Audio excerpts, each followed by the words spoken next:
Okay, hello, insane children, and welcome back to another crowd design session for Alice Asylum.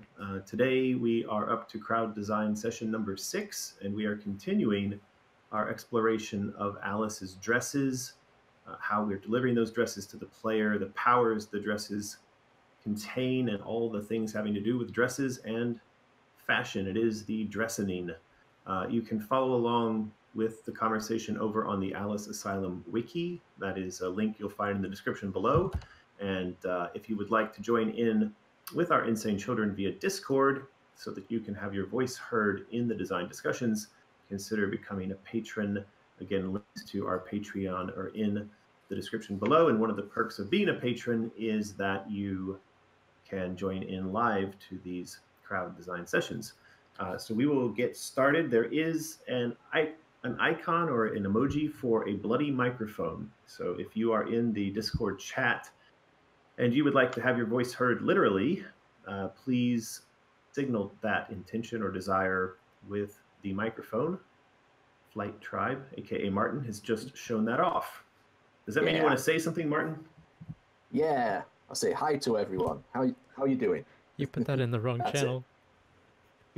Yeah. Oh my God. I'm in general. Sorry. Here we go. There we go. Haha. All right.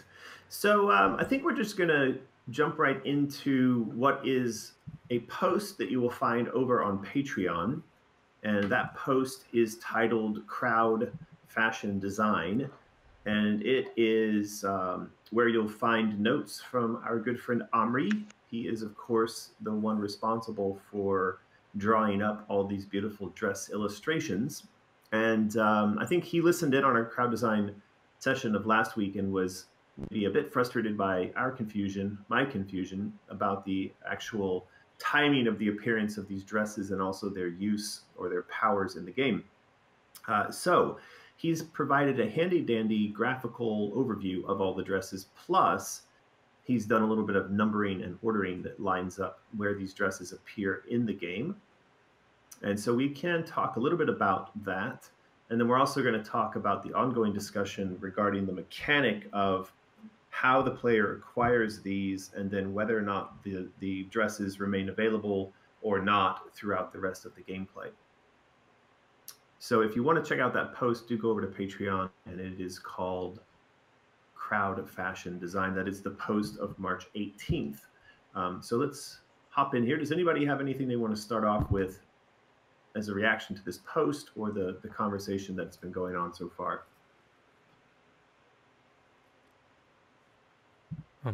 One of us or the crowd? Yeah. Anybody. Oh, if anybody has any general comments or feedback.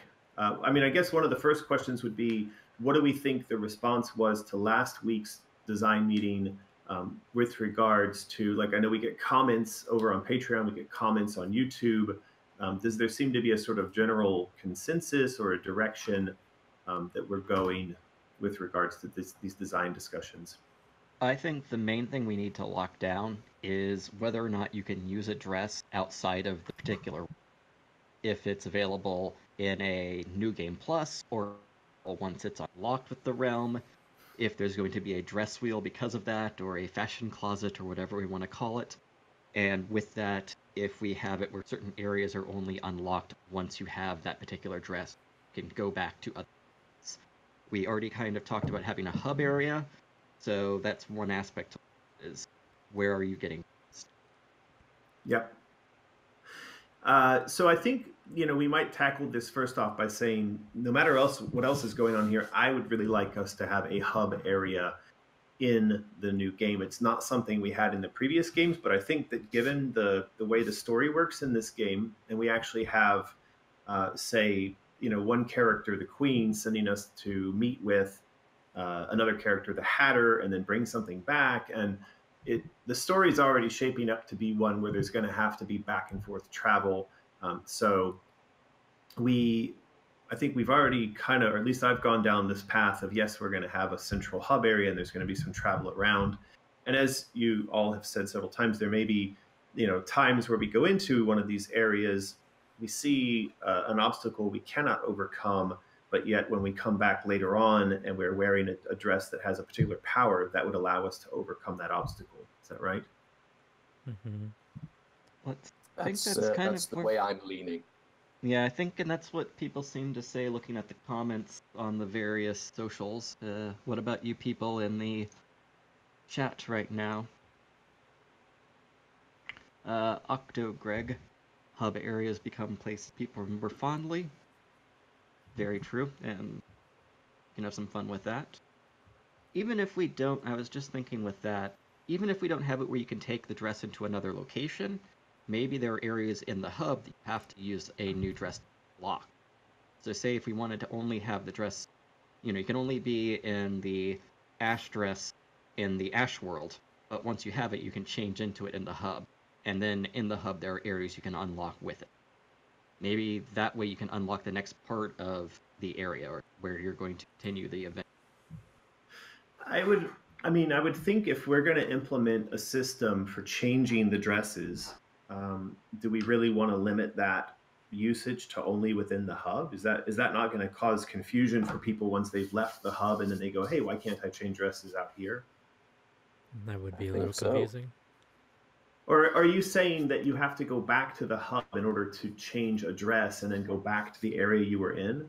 What I'm saying is, in kind of like in Mario, in Mario 64, once you unlock the hats, you can go into different areas in that hub. So that opens up the hub itself. Opens up the castle. Yeah. So what that does that, is, right. And then what that could do is it would then open up the various levels. If we want to not have it where you're allowed to use a dress outside of that area, which we're still I think I understand that, and I understand why you would do that. Perhaps in a game like Mario, like that particular Mario, where maybe the storytelling doesn't go so far to necessarily explain or support the movement through the game, and so you're kind of leading the player through the game by virtue of the items that they're acquiring. I think what we have is we have a place where we're going to have characters saying to us, "You need to go here. You need to." We can have them directly saying, I'll open this area, or here's the key to open this area, and it can kind of fit more in with the narrative as opposed to the collection of the red key card to open this new domain. I just saw what Terra Drive said, and I really like their idea of having it where it unlocks special challenges and kind of bonus areas that would be reminiscent of, I forget the rooms, magic turns, but that way you have it in the hub, you can then access that kind of concept. Yeah. Mm-hmm. Yeah, I think the hub, we had talked before also about the idea that there was like the candy shop, or there was other workshops available. So it kind of feels like this might be a place where you have that that collection of interfaces or shops or challenges that you can come back to again and again. I like the challenge idea. I know from the post too, Omri said how like the red dress and everything could be DLC or something. Maybe some of those dresses could be unlocked themselves by finishing challenges, like collect all these items, collect all these coins, you unlock the dress to use. Something like that. Well, I both agree and disagree. Some people don't like to have content gated in that way, where they feel it's weird because some people. That's the thing. It's a dual-edged sword, because I look at Smash Brothers where it's like, I just want to pay the money to unlock all the characters, while others are like, well, I want to just grind them out. So the thing is, though, Terra Drive, thinking of the hub with the Lego games, that's really smart. Again, I think we all are agree with the hub. It's just trying to figure out, do we want to have things in the hub? And getting back to if we have like a dressmaker that, that would then give us, I kind of like the idea of having it where, I didn't write this up, but where you can basically you have on your controller or whatever, you have like the 3 hotkeys for your dresses, or which ones you take into a level. That way it limits the player to that, but once they've played a level, they know, okay, well, this is the dress that works in this level, or this is what would be useful to open up more. That way you're not taking an entire wardrobe with you. but it gives people the ability to But why not take an entire wardrobe with you? So let me. I just want to. I want to make a comment here, Magus. This Yeah. suggestion and the other one you had, they sound like. And by the way, don't take this as a negative. I'm just no, trying. I'm gonna give you some feedback on your feedback. One of my concerns about an idea like that would be that it is the creation of artificial limitation which doesn't have a justification within the natural order of this world. So like what Martin just said is, well, why wouldn't I take the whole wardrobe? And I think the question there is, it is Wonderland. All of this does exist within her imagination, within her mind. Now, like if we were to say, when we go into an area, you're wearing the dress of that area, and that's that, I could understand that as a natural limitation of the world because that's the, say, swimming area, and you automatically don the swimming dress. And I think people could make that as a logical limitation, right?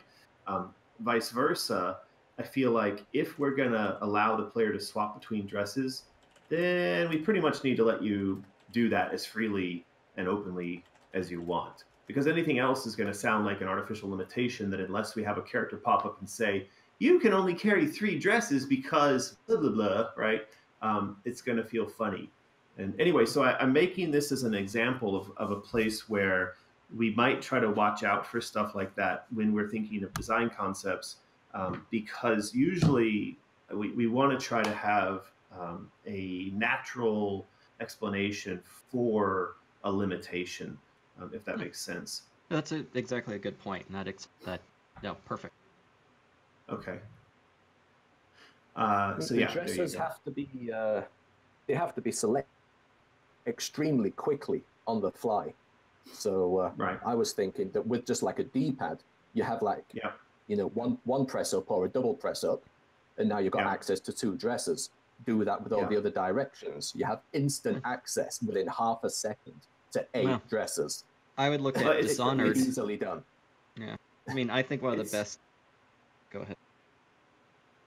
Go ahead. I think one of the best that I've seen using, as we kind of called the dress wheel, was in Dishonored, with the abilities that you quickly actually map those to the different keys and actually edit them, where it's like, okay, I want this one first, this one second, this one third, so that way on keyboard or using controller you can map which one is which really quickly. Okay, so why don't we do this? I kind of feel like based on the comments and everything we're seeing here, I think we better just right now gravitate towards this idea. You acquire a dress, the dress is in your inventory, and once you've, anyway, once your dresses are in your inventory, and the D-pad is going to have 2 functions right now. One is you could go left, right between weapons, and you could go up, down to select between dresses. And so the player has instant access to their dresses and their weapons at any point in the game, anytime they want them. And I think if we can settle on that for now, at least we'll pencil it in, it'll make the conversations going forward easier, because we'll at least have said, yes, we have free and ready access to these things wherever we go. Agreed. If everybody's all right with that.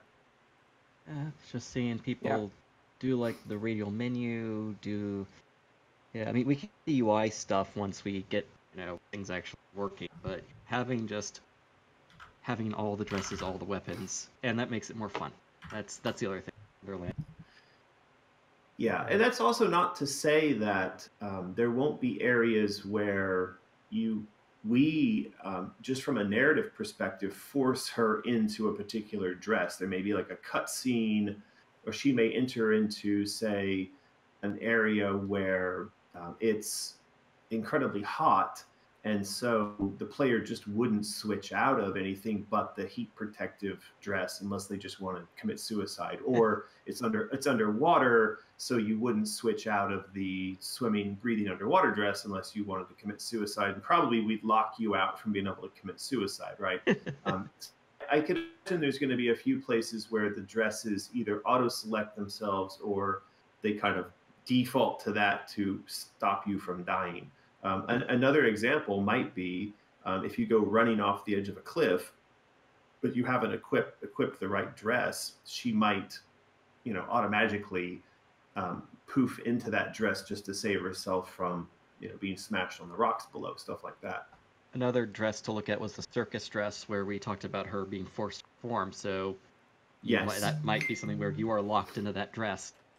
That's exactly right. And I think being locked into a dress in a stage like that further increases the sort of the sense of something being wrong, because suddenly you don't have access to any of your dresses.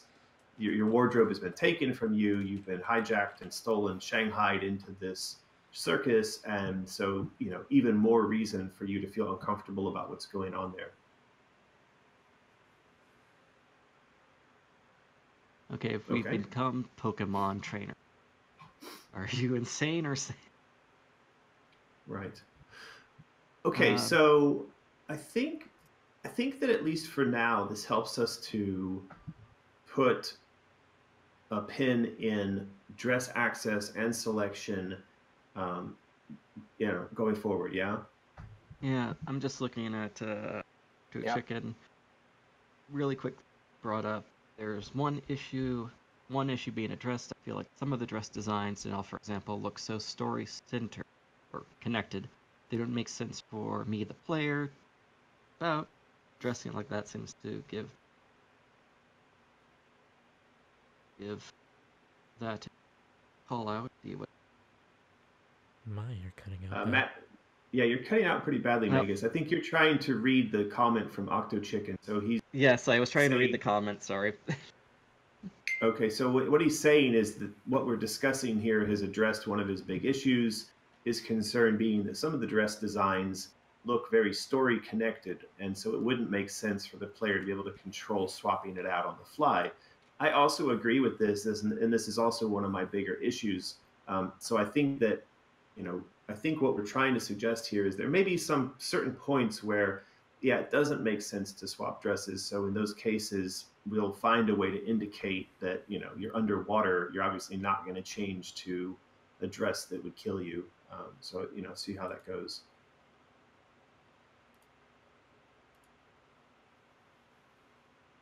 Okay.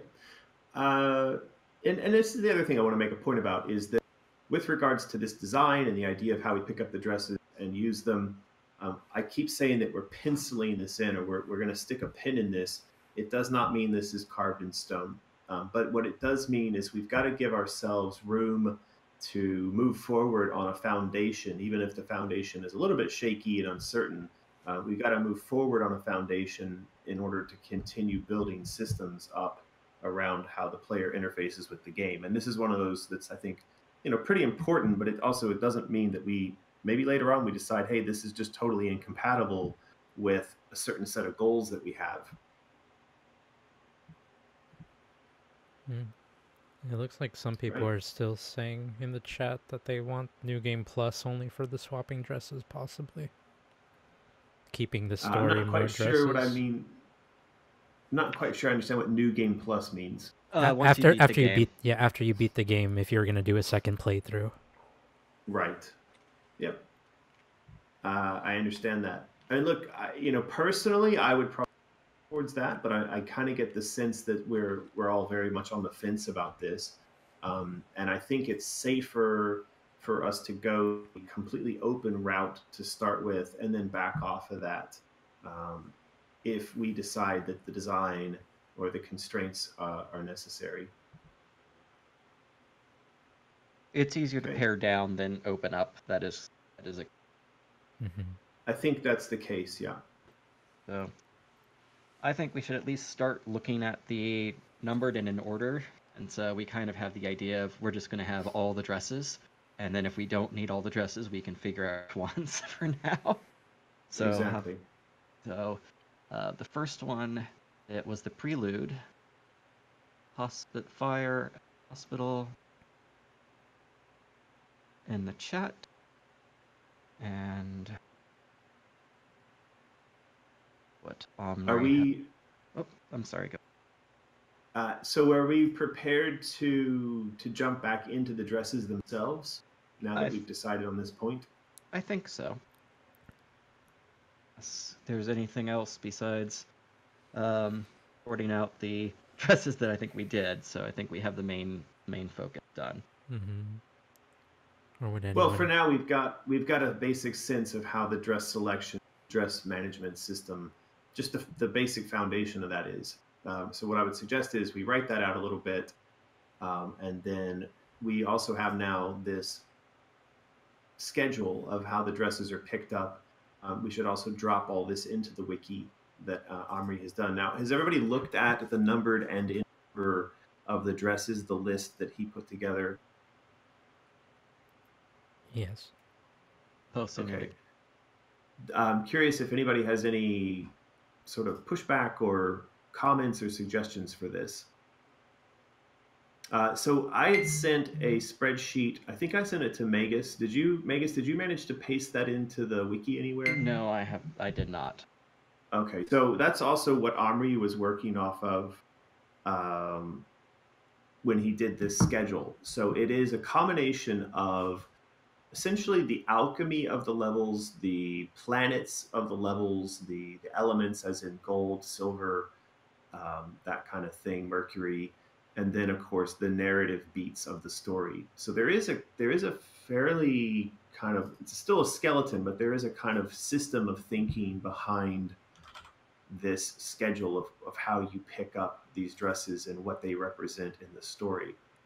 So I think one of the things we ought to do is get that onto the wiki, and that'll help everybody kind of see why certain dresses appear at certain periods in time.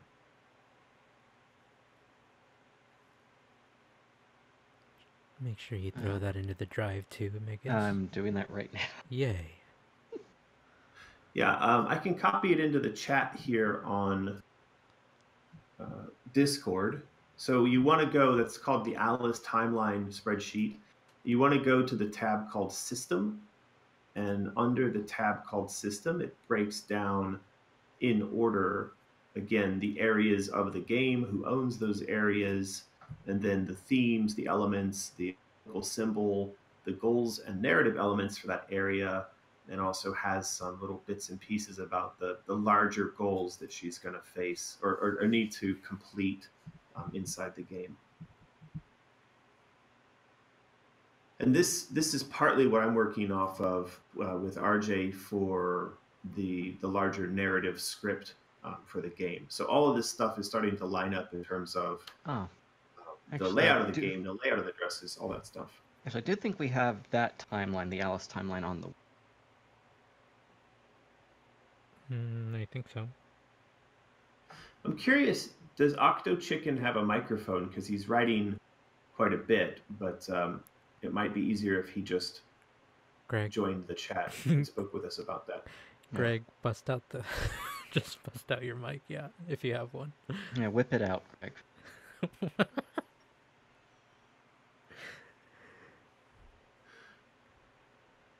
So Greg, Octo Chicken's, the general flow seems nice. I'd like to maybe have the yellow denial dress be the default dress for most of the game. For example, in AMR, you always reverted to the blue dress.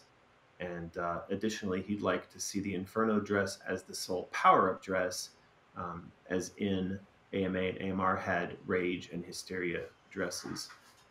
Yeah, I like that idea. I think that the Denial dress as the base dress makes sense. The other thing that might make sense as a base dress would be sort of the Asylum outfits, you know, sort of the prelude. If you see like what she's wearing in the Prelude or the Wonderland Asylum dresses, or even like the bargaining stage, those sort of strip her down. They remove the dress and leave her in a much more exposed, kind of less powerful form.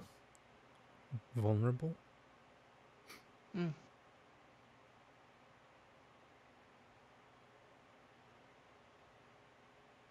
Okay, so going back to this timeline, anybody else have any questions or concerns about the manner in which, or the order in which these dresses are delivered to Alice? For those of you who are listening in on YouTube, what we're looking at is a series of, how many dresses do we have here? Is it like 12 across the top? And they start with Alice in the Prelude. This is the fire in the hospital. So she's essentially wearing sort of the nightgown or the hospital gown.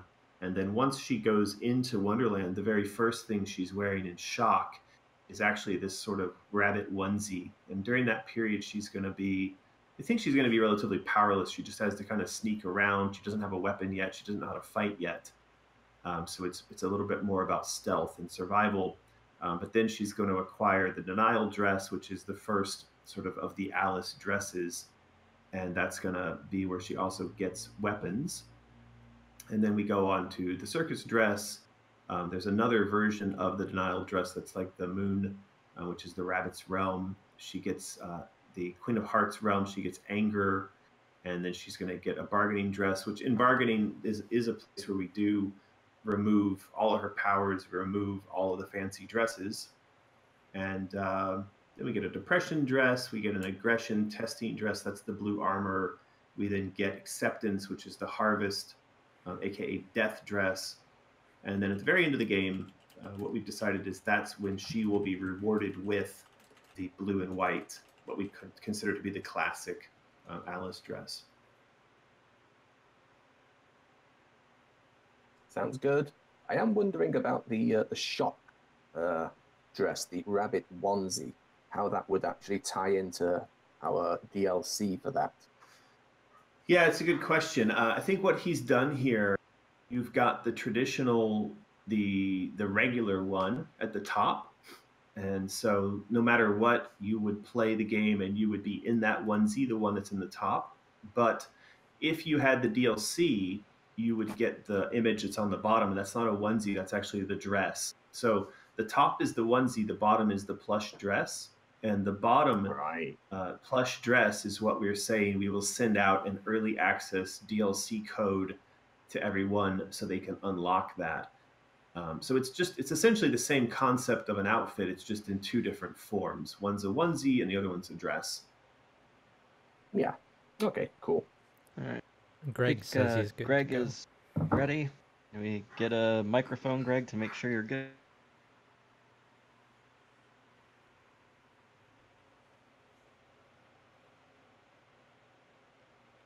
Doesn't seem like Greg's doing good there. He's all set. Can't hear him. All right. Hello, everybody hear me? Oh, there we go. Oh, all right. Well, I just want to start. Thanks to all the mods for all your hard work getting these running all the time. Really appreciate it. You're welcome. Thank you for your support. So I guess I really don't have much more to add to what I just suggested. I like the idea of the dresses. I see a lot of discussion back and forth on if it should be a realm specific or swappable. I think everybody seems to be so on the fence. We're good with it either way. And I feel like maybe there's almost too many dresses, or we need to like kind of lock down what represents what. And I guess really my one thing was I like the idea of Inferno as being the power-up, given that it seems like the fire and the chaos of it is a driving force in this story very specifically. So I think I'd like to see Inferno as a single power-up, because I don't know if it's going to work to have multiple power-ups. So Inferno now, then Rage here, then we got the Death, the Harvest dress, and I feel like maybe it's more overwhelming because it seems as a series there hasn't been a lot of options, a lot of different things. It's like, okay, you have a couple weapons and your dresses are static, and I don't know if people are used to that or like that idea, and all of a sudden I feel like, oh, there's too much new stuff coming at me compared to what it used to be. Yeah, I think that's a fair point. Because when you look at it on the face, it does look like quite a lot. Then again, I'm assuming you've been in your girlfriend or your wife's closet, and you're always stunned by how. Do you really need so many dresses? What's going on here? Yes, you do. You can never have too many dresses. So you say closet like it's only one closet and not multiple that have been taken up. I don't know about you, but in my house we have a walk-in closet that has like multiple shelves, and I am given literally 2 shelves out of 20, and I've even found that there are clothes now creeping onto my shelves, so I'm being slowly squeezed out. So yeah, I don't think you can have too many dresses if you were to ask our female fans. But let me say this though. Actually, in Madness Returns, we had a lot of dresses, but I think you don't see them all laid out side by side like this, unless you were to like say look at the art book. So there is a lot, what feels like a lot of content, but in the context of the game, you start and remember we're going to be playing this game for how many hours. I think we won't feel overwhelmed with it any more than we would feel overwhelmed with the changing in the artistic style, the styling of the levels themselves, because each of these dresses is also going to go along with a style of an environment, and so I think we ought to be okay. The comment about the Inferno dress, I really like that. I like the idea that that's one of her power-up dresses. And I think yeah, I think especially if the idea is that your Shadow Alice, from at least the last time we looked at that character, is a very ashen look to her. There'd be some story element or visual thing that would look nice, that the enemy or the antagonist is ash and Alice is still a raging fire in her power-up mode, and maybe there's something there that would at least be visually appealing to see the contrast between the two. Right. Yeah. And I think somebody's put the dresses from Alice Madness Returns into the chat here. Magus has. I mean, that's 7 dresses plus I think there were 3 or 4 dresses.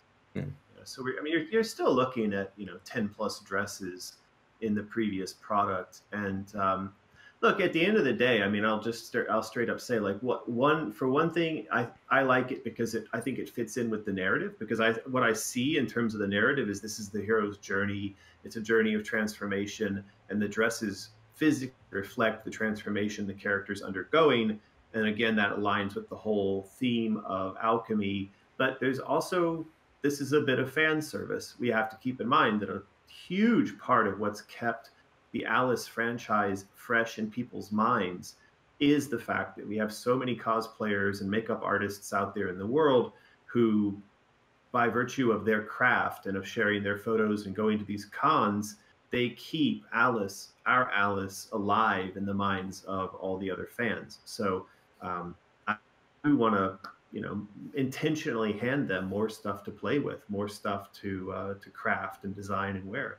I mean, you have to think about it. I think your version of Alice is probably the second most iconic version, besides Disney's, but I think it's more iconic than the later Disney, the live-action version. Yeah, for sure. We don't talk about that. We don't talk about that.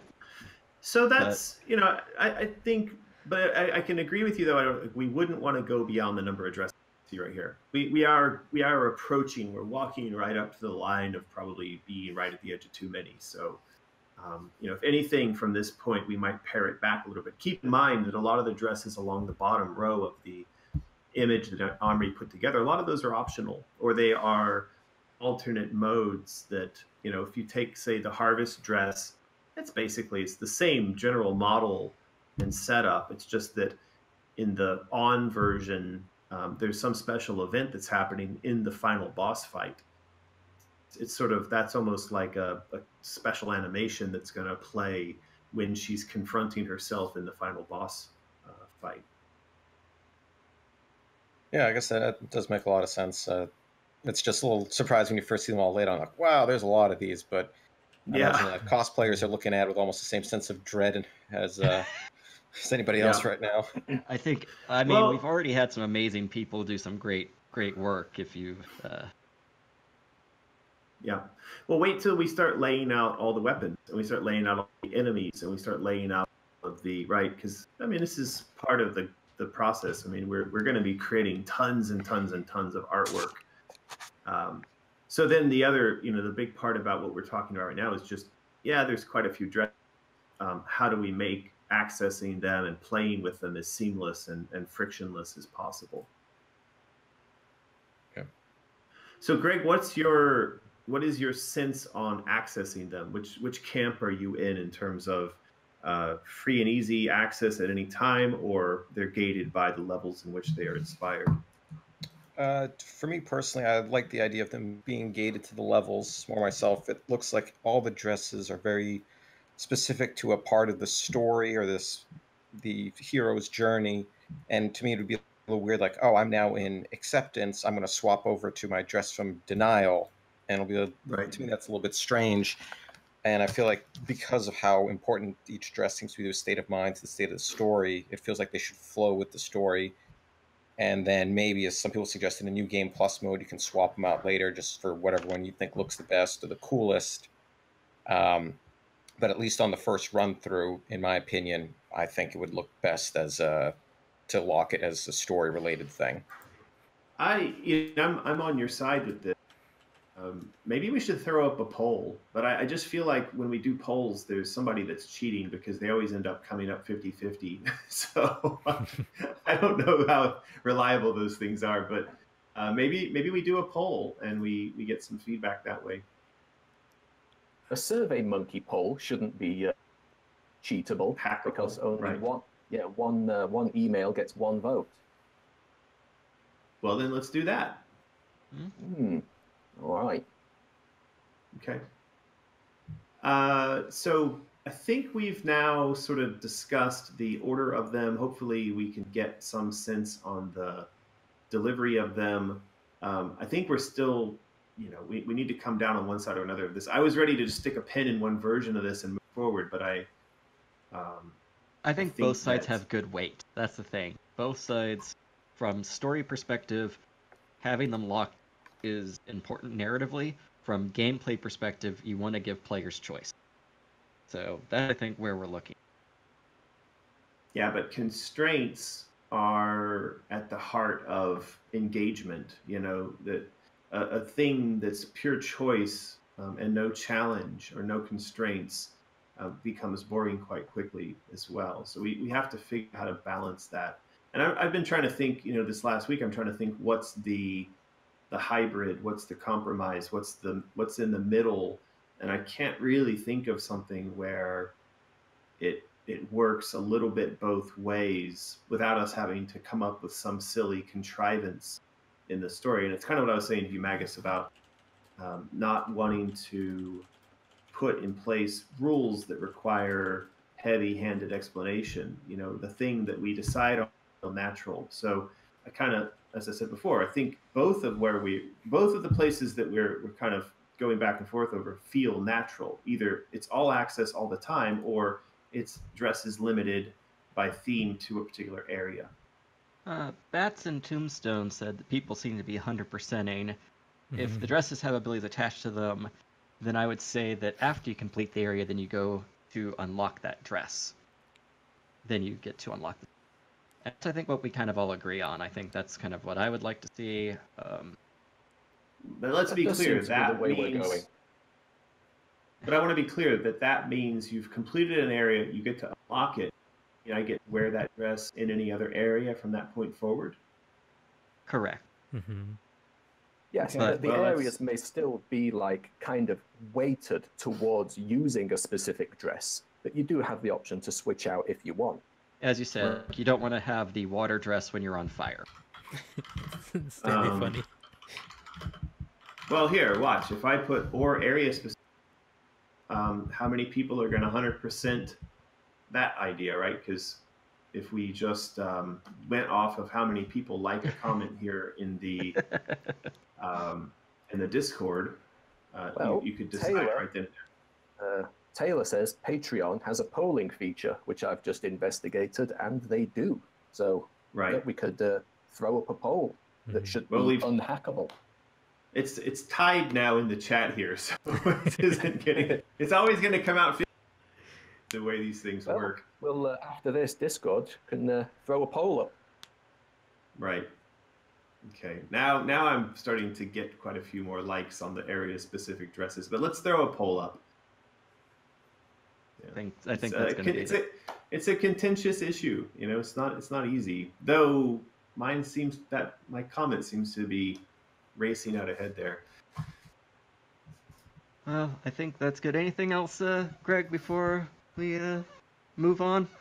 I think in terms of dresses, that's about all right now. I'm interested to see what other people have to say about that split between going forward with level-specific dresses or swapping them out. And I guess that's about it. And of course, also want to say thanks to Martin American for hosting these. This is a really cool opportunity to interact with game developers that I've never had before. So this has been super enjoyable. I'm glad to hear that. I'm also finding this enjoyable. This is as much fun as I've had sitting down and thinking about game design ideas, maybe ever. So, all good stuff. Awesome.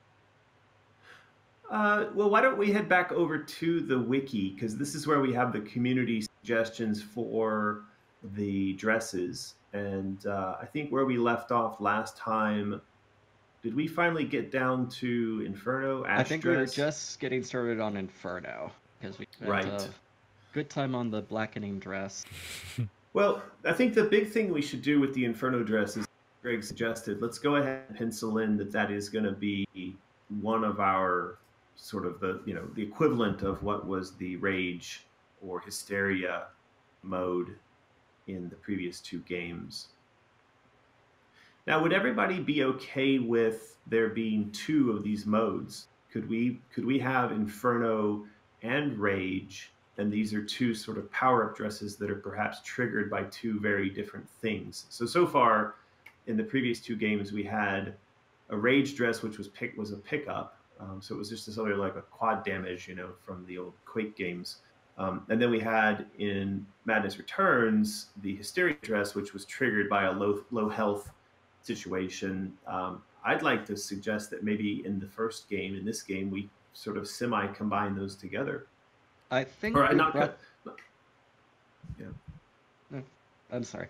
I think in the past we actually did talk about having the 2 modes based on like her emotions, of maybe having the rage for one aspect and then sadness or depression as the other. So having 2 modes works completely fine, especially when you talk about emotional. What I'm thinking is what we do is we would have a power-up, and that would be the rage power-up. So we'll bring the rage box, we'll introduce the rage box in this game, and it'll be something we place in the levels. We do it. And this time we do it in a smart way. It's like, oh, there's a room full of enemies. I could actually use a rage box. Oh, hey, look, there's a rage box, as opposed to whatever ridiculousness went into the design of the ones in the first Alice game. So that would be a power-up triggered event. And then Inferno, for right now, we could just pencil in that it's going to trigger in a fashion similar to Madness Returns, or as we've talked about, it's like you collect emotion until you're able to trigger it. And that's one that you could store up and hold on to and trigger wherever you want to. I think that sounds best, truthfully. Yeah. Okay. Cool. So that would knock out comments on those 2, on the Inferno dress and the Rage dress. Although it looks like the Rage dress maybe isn't in this list. I don't think it's in the dress list. I think it was still in the dress layout. Right. I think that was just the Rage dress was kind of built on the previous Rage. Okay. It looks like Luca. Looks like Luca. Yeah, I was going to say Luca is Bloodied Mike. Pull them in.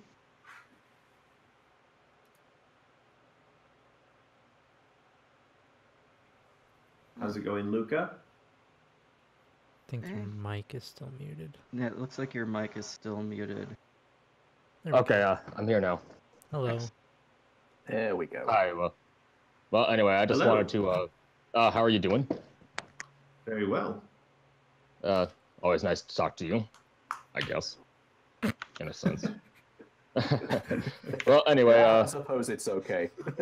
Yeah. What can I say? I was a wreck. I mean, I almost didn't want to send out that mic, but this isn't my idea. This is Seafoam's idea. He's at work, so he wanted me to present for him. Good man. Okay. Let's hear it. Okay, so he had the idea about people in the circus. Some characters in the circus could be people in the asylum that Alice knew. And one idea he had was for a mangled mermaid, who was a girl that Alice knew in the asylum and even looked after before she was taken for a lobotomy due to bad behavior. Hang on, I got his picture right here. I'll send it for you. And here it is. It's going. Got it. All right. Yes, I remember that picture. Yeah, I think I think we brought this up once before. The idea of the inmates in the asylum represented as characters in the circus, and so Yes, I'm on board for that. Well, my idea was just for enemy types, but he's actually adding characters to them. So yeah. Yeah, I think it's a pretty good one. I also think that we mentioned at some point trying to perhaps allow for all of our insane children on Patreon to write little stories that then end up being tagged to the characters in the asylum and perhaps in that circus level. Mm-hmm. So essentially, you'd be able to walk up to these characters, and if you'd be able to find your own little background story written into the character profile or something like that. Well, yeah, that sounds good. I mean, there could be a bit of a social dynamic going on in the circus at the same time. Like, between all the good behaviored inmates, they could be talking about why they're actually in the asylum. And maybe some of the circus operators who are like the asylum orderlies, like they'll usually range between either being apathetic and uncaring or just outright sadistic kind of thing. Yes. Yeah. I was And like, maybe if a good behaviored inmate spots Alice, they won't engage Alice right away. They'll run to get the nearest orderly. And if the orderly is apathetic, he'll order the good behaved inmates to attack Alice. But if the orderly is sadistic, he'll likely try to take Alice on himself. Right. Yeah. One thing I wanted interesting to bring up about having people put in like written notes and things like that. A lot of Kickstarter, one game I just did on Kickstarter allowed you to add a message on a brick inside a dungeon. So having something where the children in the asylum might have message plaques like they did on in Bumby's house, where they had the plaques on them, could work in the circus level. That so having that as a tier. Yeah, I like that as well. Sounds cool. Yeah, I mean, we have a lot of different opportunities. I mean, yeah, there was also that idea in the hub about the upgrade shop would be run by the doll maker, because Alice wouldn't know who he is yet. Yeah. Yeah, I think there's some pretty interesting ideas like that coming out. So. Yeah, I could see that in the hub world, or maybe if Alice doesn't know how to fight, she could probably pay off a few insane children in the hub to teach her or something. Through some side mission or something. Yeah. That, or you could perhaps engage them to fight on your behalf. Oh, that sounds even better. Yeah, there's quite a few ideas around that we could explore. So, any more thoughts on the dresses, the Inferno dress, Rage dress stuff, or any of the other dresses that we're looking at? Well, to be honest, I like all the dresses, and, well, I can't really provide much feedback there. I mean, the only dress I wore ever was for a haunted house. Oh, no, I shouldn't tell you that. Okay, well, nope, I don't have any feedback for the dresses. I just wanted to present Seafoam's idea. All right, cool. Well, thank you for that. That's a pretty cool illustration. And, yeah, I think that's, we'll have to Seafoam. come back. Hang on a second. No, Mom, not right now. Sorry, Mom interrupted me for a second. No worries. That happens.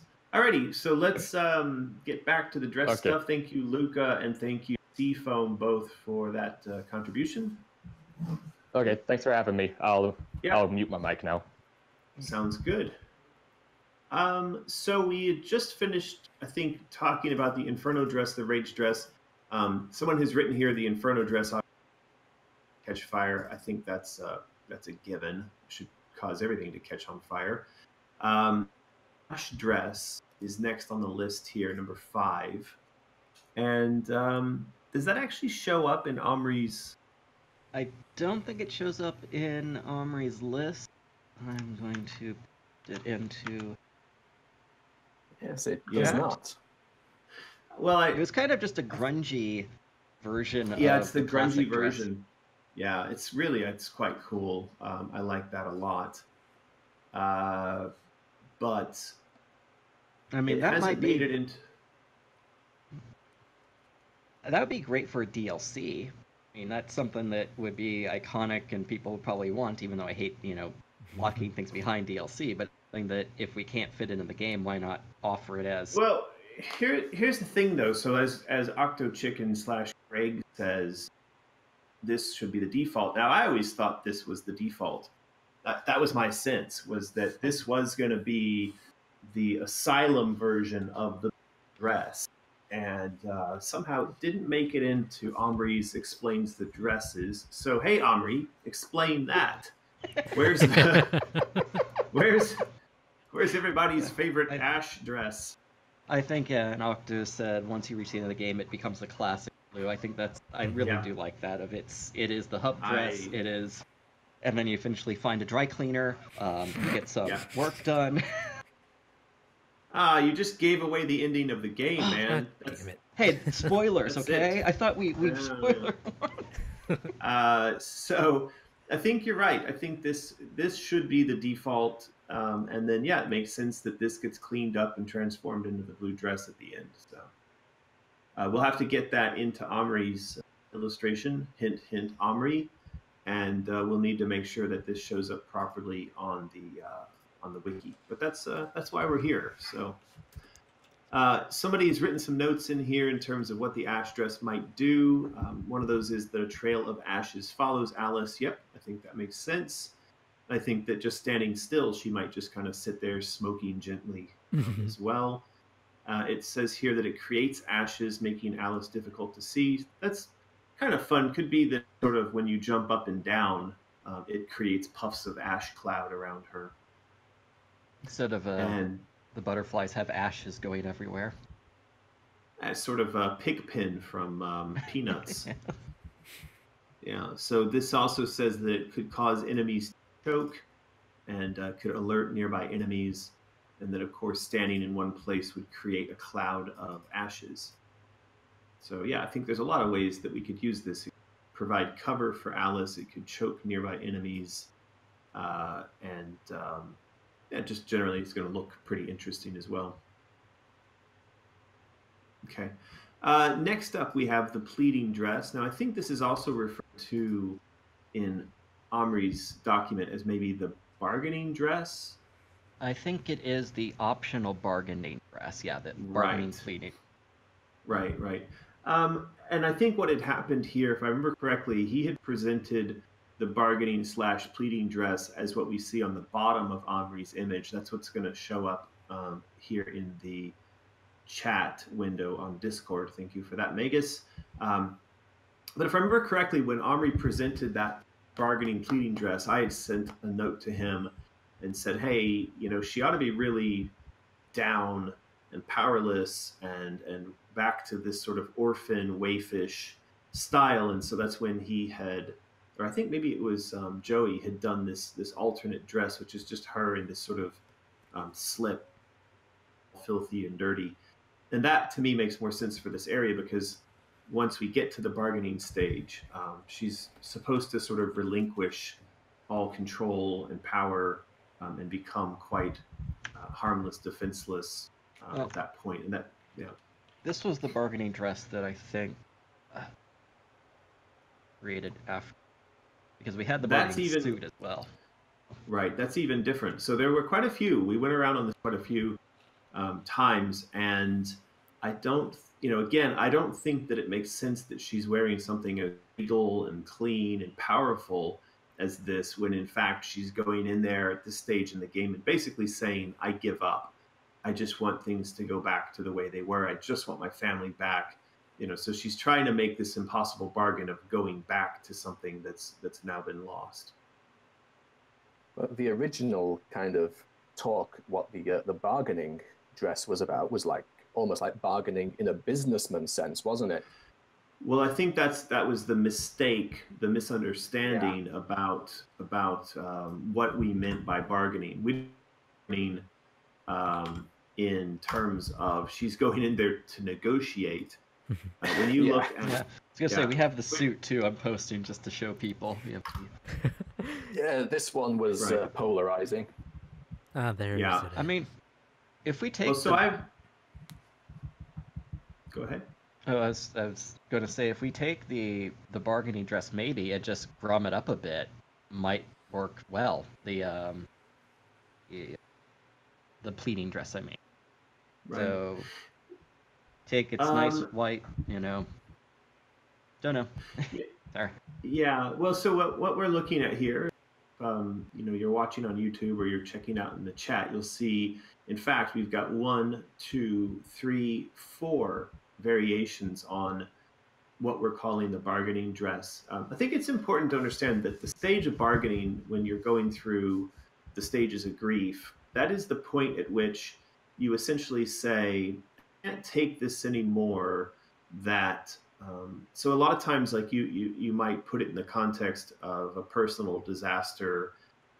Say, you know, you've found out your partner was cheating on you. You know, your wife or your husband was cheating on you, and you say, what this person did was really absolutely horrible, but you know, I don't want to lose this person. Therefore, I'm willing to just, you know, just let things go back to the way they were. You know, and you do that without going through the process of trying to fix things. And so you're essentially presenting yourself in your weakest form. It's not a bargain. You're not saying I'm bargaining as in I'm negotiating from a position of strength for what's best for me. You're basically bargaining that you want the pain to go away, and you would accept anything to happen so long as the pain goes away. And so it's a very weak, very broken position to be in. And I think that the clothing in that stage really needs to reflect that situation, that sense of, it's really, you're feeling very worthless. You're feeling really low. So the clothing really needs to reflect that.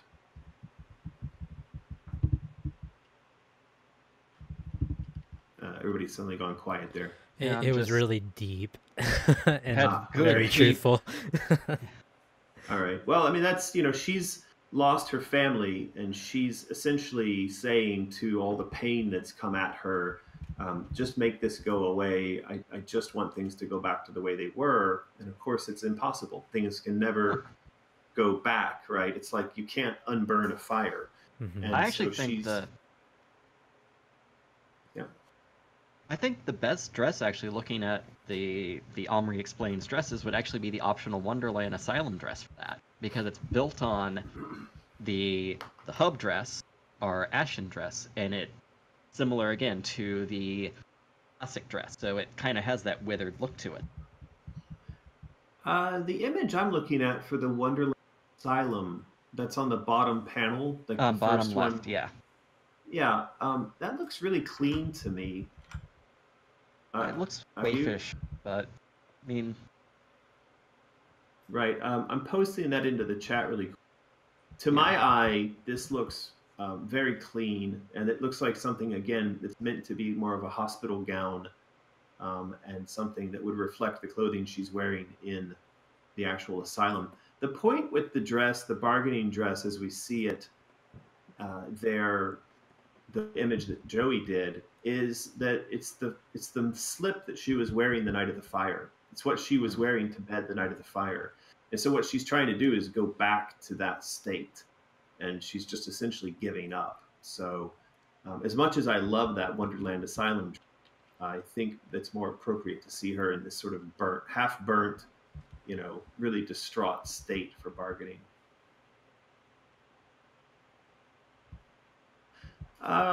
We also have, are there any, okay, so the pleading dress is what it's marked as on the wiki. Now there's a couple of suggestions here from the community. The first one is that when you're wearing the pleading dress, it turns enemies into allies who then attack other enemies for short periods of time. Does anybody understand how or why that would work, what the justification would be? I think we kind of, in general, got the idea of pleading and bargaining kind of all mixed up with this a little bit. I see. I think that might be where we're at. That. Yeah, I'm not sure if I can understand how that would work. I mean, usually in a moment of the bargaining, as we're describing it, and pleading is maybe even a better description for it, because obviously you plead from a place of, you know, seeking pity. You plead from a place of weakness. You're basically throwing yourself on the mercy of, you know, the people around you or your environment. So I would imagine that in a situation like that, enemies would be more prone to attack you. You might also have a situation where enemies perhaps just ignore you because you're so worthless and useless at that point. So you can imagine that in a time of bargaining and in the midst of depression, even worse than having your enemies attack you is having your enemies ignore you. So it might be that in the pleading dress, she's just shunned and ignored. It's almost like she's a ghost and she doesn't exist anymore. God, that'd be so depressing. I think that would work. That would be depressing. And you could even make it where she's kind of ghostly and enemies just walk through her like she's not even there. Oh my. I mean, that would work very thematically when it comes to her just wanting to imagine just being so depressed that you want people to talk to. Mm-hmm. You're just sitting there like begging, but no one listens. Yep. Yeah, I think that might work.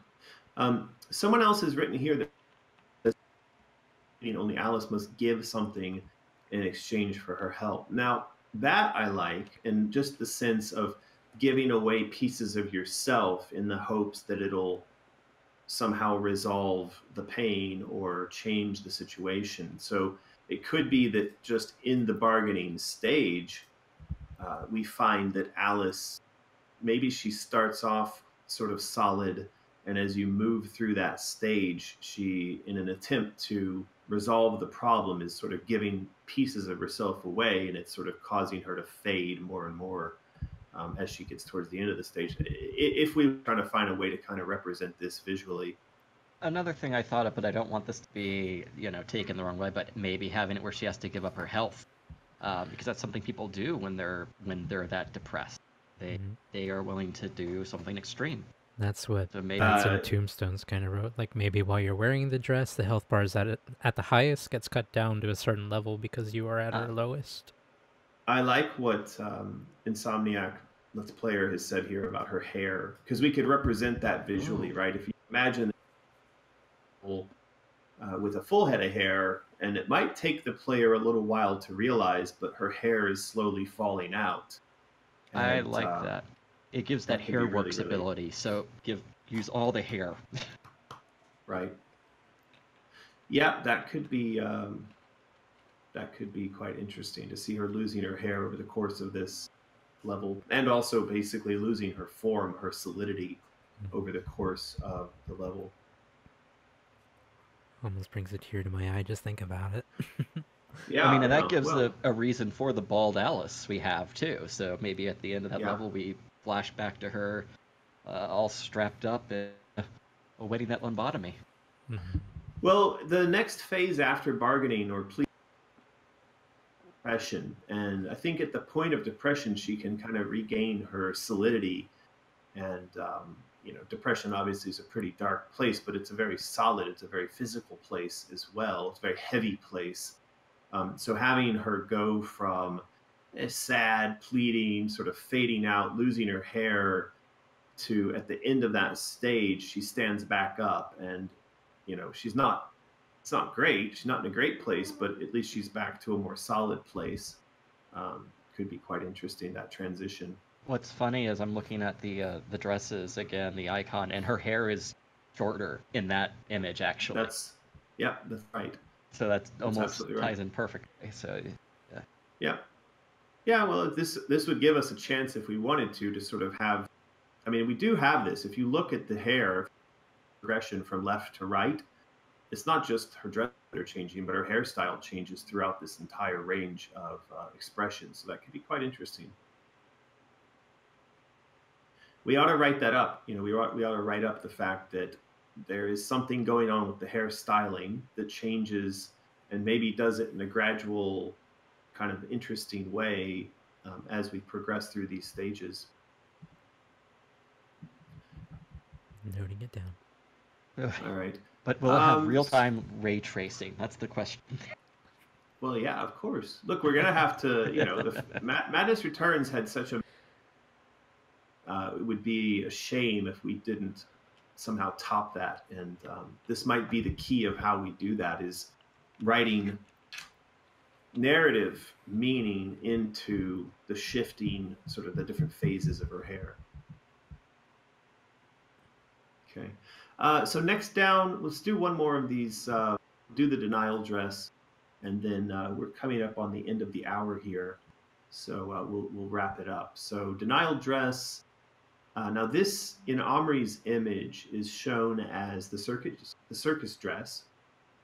Now, the circus dress has been incredibly divisive. We've had a lot of people really hate this dress and a lot of people who really love it. And I think one of the things that gets lost when we talk about the circus dress is that it's not a dress that she chooses to wear.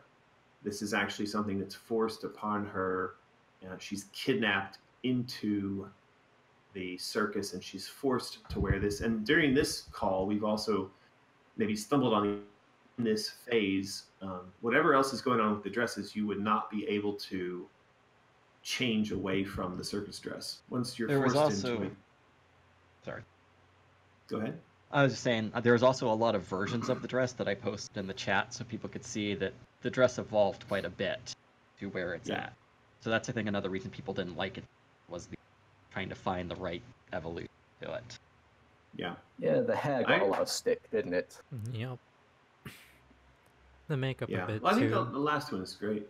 But yeah, the last one. I remember when that was brought up too, like how you mentioned how when you look behind the smile from the makeup, how she's actually frowning. Like when I saw that, I was like, I get it now, and I really love it. That was great.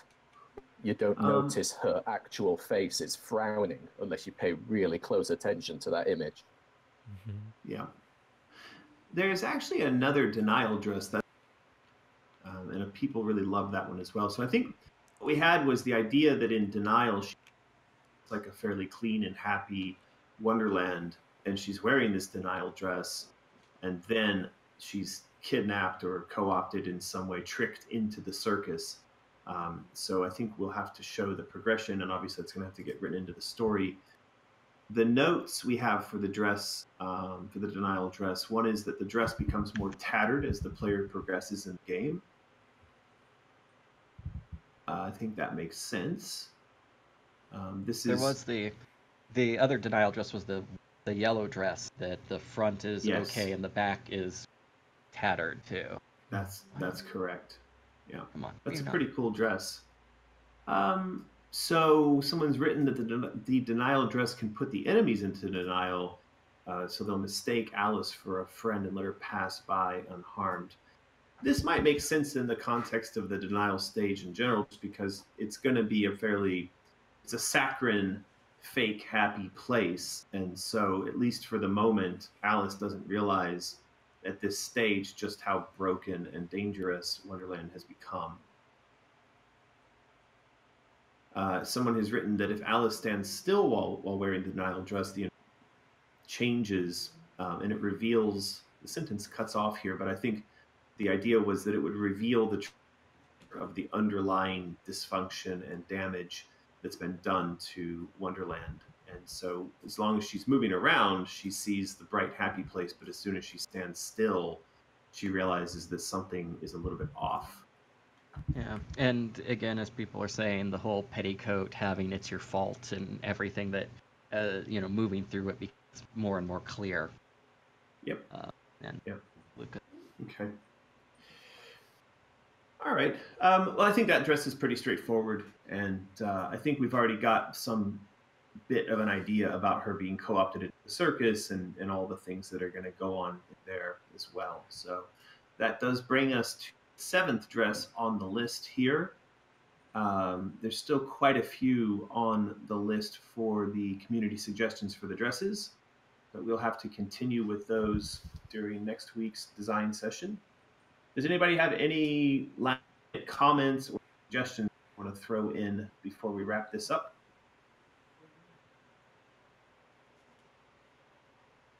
People are complaining these are too short. Okay. We can make them longer. I ask that we please not do it today, though, because I am actually from a sore throat, and it's kind of painful to talk, so I apologize for that. But I agree. I think we could spend a little more time in these. So why don't we try next week to do an hour and a half, and we'll try to get more done, because there is still so much for us to go through. So we either need to do more of these per week, or we need to make the one session per week a bit longer. I'm down with that. I'm down for it too. Sounds good. I think a little bit longer works. And then, again, just getting people to put their ideas down like we did today on the Patreon, on the comments is very helpful. So thank you everybody for your feedback. Okay, cool. Well, again, this has been, I think this is crowd design session number 6. If you've been following along on YouTube, do hit the links in the description below. That will take you to the wiki, where we are collecting together all the artwork and story elements for Alice Asylum. There's also a link to Patreon if you want to become a patron. That's how you get access to our Discord server, so you can join me and all these other cool insane children as we talk through the design for the new game. So that is it from me for today. Thank you very much to our mods and our insane children for helping us make all this possible. Anybody got anything else? Make sure you like, favor, subscribe, hit that bell, and be ready for next. Jib it up. Nice one. Jib it up. Yeah. Yes. Give it up. All right, guys. Well, everybody have a good rest of the day, and we will see you again, hopefully later this week for another live stream. Until then, yep. Talk to you later. See you later. Bye-bye. Bye, everyone.